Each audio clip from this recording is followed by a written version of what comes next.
रहे बरी सके से आना सो रहाना भैलुए चिरई तू चुगे जगदाना सो रहे बरी सके से आना सो रहाना भैलुए चिरई तू चुगे जगदाना होला जाने बाल ना तो हो जाई बवाल ए जा ठेपी डाल के चलो ये बाबूलाल झोना झोनिया पर बांध के रुमाल ठेपी डाल के चलो ये बाबूलाल झोना झोनिया पर बांध के रुमाल।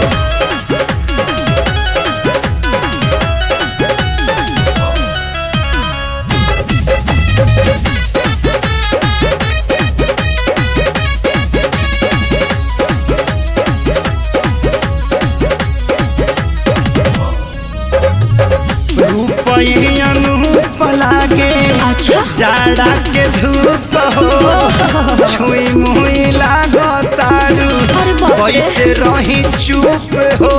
अरे तो चिंगम खा लो हेलो नासिवान छला बान्ह जनी फूल हो ऐसे न प्यारी प्यारी चाभता रखूल हो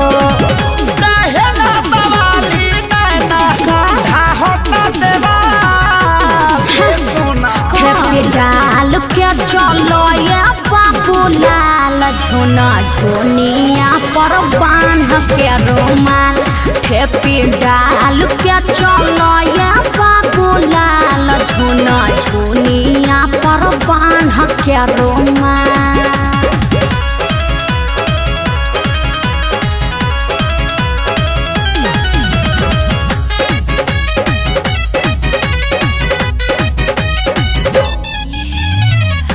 फुर्सत से बनल बावे गोराई जवानी पाठक त्रिपुरारी के दे लिखेला कहानी। अच्छा कुछ गड़बड़ कर दी तब ना झूठे लगबले बाड़ हमारा प्रयास हो रोशन धनंजय के नब हम खास हो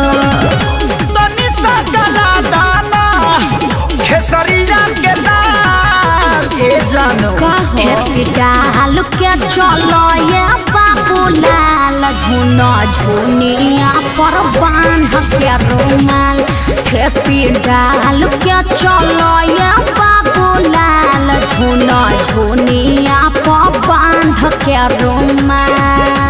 बुझला ज्यादा हमरा बारे में मत सोचो।